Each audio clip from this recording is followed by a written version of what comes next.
الحمدللہ نحمدہ ونستعینہ ونستغفرہ ونؤمن بہ ونتوکل علیہ الآن وقد اعوذ باللہ من الشیطان الرجیم بسم اللہ الرحمن الرحیم الآن وقد عصیت قبل وکنت من المفسدین فالیوم ننجیک ببدنک لتکون لمن خلفک آیہ وإن کثیرا من الناس عن آیاتنا غافلون۔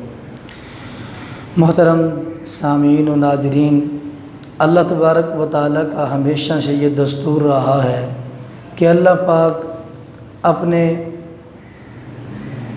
انبیاء علیہم السلام کو انسانیت کی رشد و ہدایت کے لیے بھیجتے رہے ہیں۔ چنانچہ فرعون اس نے جب بدبختی کا دعویٰ کیا، اس نے کہا انا ربکم الاعلیٰ، میں سب سے بڑا خدا ہوں، تو اللہ تبارک و تعالیٰ نے حضرت موسیٰ علیہ السلام کو اس کے پاس بھیجا کہ جاؤ میرے موسیٰ، جا کر کے ان سے کہو کہ جس رب نے تجھے یہ طاقت اور حکومت دی ہے وہ تجھ سے کہیں زیادہ طاقتور ہے۔ چنانچہ فرعون نے سرکشی کی اور بدبختی کی اور کہا کہ میں موسیٰ علیہ السلام کے رب کو رب ہرگز نہیں مانتا۔ چنانچہ اس نے حضرت موسیٰ علیہ السلام کا مقابلہ کرنا شروع کیا۔ اس نے جادوگروں کو بلایا موسیٰ علیہ السلام کے مقابلے میں۔ اب موسیٰ علیہ السلام کھڑے تھے، اللہ پاک نے فرمایا وہ سامنے سارے جادوگر آئے، انہوں نے رسیاں ڈالی، وہ رسی زمین پر ڈالتے تھے، فَأَلْقَوْا حِبَالَهُمْ وَعِصِيَّهُمْ وَقَالُوا بِعِزَّةِ فِرْعَوْنَ إِنَّا لَنَحْنُ الْغَالِبُونَ۔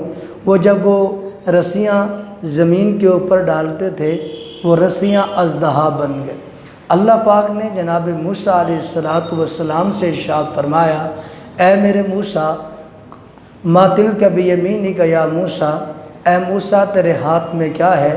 تو جناب موسیٰ علیہ السلام نے فرمایا قال ہی عصای اتوکأ علیہا واہش بہا علی غنمی ولی فیہا مآرب اخری، یہ میرے ہاتھ میں عصا ہے، میں اس کے ساتھ ٹیک لگاتا ہوں، میں اس کے ساتھ بکریوں کو ہانکتا ہوں، میں اس کے ساتھ پتے جھاڑتا ہوں بکریوں کے لیے۔ موسیٰ علیہ السلام نے اس عصا کے فائدے گنوائے۔ اب یہاں اگر آپ غور کریں تو اللہ رب العزت کی ذات گرامی کی قدرت کے نمونے نظر آتے ہیں کہ اللہ پاک چاہیں تو فائدے والی چیز میں نقصان رکھ دیتے ہیں اور نقصان والی چیز میں فائدہ رکھ دیتے ہیں۔ اب حضرت موسیٰ علیہ السلام اپنے عصا کے، اپنے ڈنڈے کے، اپنے ہاتھ والی لکڑی کے فوائد گنوا رہے ہیں۔ اللہ پاک نے فرمایا موسیٰ اس کو زمین پر ڈال دے، فَأَلْقَىٰ عَصَاهُ۔ جب انہوں نے وہ زمین کے اوپر عصا کو ڈال دیا تو اللہ رب العزت نے اسی عصا کو اژدہا بنا دیا۔ اب وہ اژدہا بن کر کے وہ جو سارے سانپ رسیاں انہوں نے ڈالی تھی وہ ساری کی ساری۔ یہاں ایک بات آپ ذہن نشین رکھیں کہ معجزے اور جادو کے اندر ایک فرق ہوتا ہے۔ معجزے کے اندر اور جادو میں فرق یہ ہے کہ جادو کے اندر چیز کی حیت بدلتی ہے، حقیقت نہیں بدلتی، لیکن معجزے کے اندر چیز کی حیت بھی بدل جاتی ہے، حقیقت بھی بدل جاتی ہے۔ جب انہوں نے ڈالے تو وہ رسیاں سانپ نظر آ رہے تھے، دیکھنے والوں کو ایسا معلوم ہو رہا تھا کہ یہ کیا ہیں؟ سانپ ہیں، لیکن وہ سانپ تھے نہیں۔ لیکن جب حضرت موسیٰ علیہ السلام نے عصا کو ڈالا تو معجزے کے اندر یہ چیز ہوتی ہے، چاہے کہ حقیقت بدل جاتی ہے، اب وہ لکڑی نہیں رہی بلکہ وہ سانپ بن گیا۔ اس نے ان سارے سانپوں کو اپنے منہ میں ڈالا اور پھر فرعون کے پیچھے دوڑ پڑا۔ اللہ رب العزت نے موسیٰ علیہ السلام سے فرمایا کہ اس کو اٹھاؤ، فَأَوْجَسَ فِي نَفْسِهِ خِیفَةً موسیٰ، تو موسیٰ علیہ السلام ڈرنے لگے۔ کیوں کہ اس فطرتی طور پر انسان ان چیزوں سے ذرا خوف کھاتا ہے۔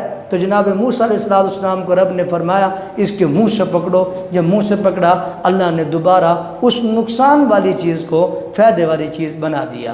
اب جناب موسیٰ علیہ السلام کے ہاتھ میں وہ عصا آیا، موسیٰ علیہ السلام نے اپنے اس عصا مبارک کو اپنے ہاتھوں میں لیا، اور پھر جب جادوگروں نے یہ منظر دیکھا تو وہ دیکھ کر کے سارے ایمان لے آئے۔ انہوں نے کہا کہ ہم ایمان لاتے ہیں۔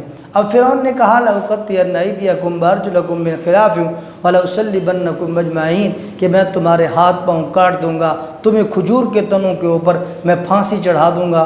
تو جناب ابراہیم، جناب موسیٰ علیہ السلام نے اپنے ان تمام ساتھیوں کو جو ایمان لائے تھے، 6 لاکھ کے قریب یہ لوگ تھے، ان سب کو لے کر کے آپ نے وہ دریا کو پار کیا۔ جب دریا کو پار کر کے جانے لگے، پیچھے فرعون بھی اپنے لشکر اور فوج کے ساتھ اس سمندر پر پہنچ گیا۔ جب دریا پر پہنچا تو وہ 12 قبیلے تھے، 12 راستے بن گئے۔ اللہ کی قدرت کے نظام ہے کہ پانی اوپر کی طرف کھڑا ہو گیا اور سارا پانی کے اندر سے اللہ نے خشک راستے بنا دیے۔ اب جب یہ آخر میں پہنچے، فرعون کا لشکر درمیان میں پہنچا، اللہ نے پانی کو حکم دے دیا کہ اب تو چلنا شروع کر دے۔ اب پانی چلنا شروع ہوا، اسی میں وہ ساری قوم ڈوبنے لگی۔ جب سب ڈوبنے لگے تو پھر اس وقت وہ کہنے لگا اب میں موسیٰ علیہ السلام کے رب پر ایمان لاتا ہوں۔ اللہ نے جبریل سے فرمایا کہ سمندر کی گارے والی مٹی اٹھا کر کے اس کے منہ میں ڈال دے، اب اس کے ایمان کی کوئی ضرورت نہیں۔ پھر اس کا اللہ رب العزت فرماتے ہیں کہ فَالْيَوْمَ نُنَجِّيكَ بِبَدَنِكَ لِتَكُونَ لِمَنْ خَلْفَكَ آیَةً، آج ہم تیرے جسم کو نجات دیں گے اور تجھے عبرت کا نشان بنائیں گے۔ تو آج بھی اس کی لاش فرعون کی مصر کے اندر پڑی ہوئی ہے، اور اس کی لاش کے اوپر وہ مارش میں کوئی چوہے چھوڑتے ہیں جو اس کا فالتو جسم کھا جاتے ہیں، پھر اس کی ڈریسنگ وغیرہ کر کے وہاں پر عبرت کا نشان بنا ہوا ہے۔ اب رہتی دنیا تک فرعون کا نام بھی رہے گا، قرآن میں اس کا ذکر بھی رہے گا، اللہ کی عبرت کا نمونہ بن کر کے وہ رہے گا۔ اللہ پاک سے دعا ہے کہ خالق کائنات مجھے اور آپ کو اپنی نافرمانی سے بچائے۔ اللہ پاک ہمیں اپنے احکامات پر عمل پیرا ہونے کی توفیق نصیب فرمائے۔ وآخر دعوانا ان الحمد للہ رب العالمین۔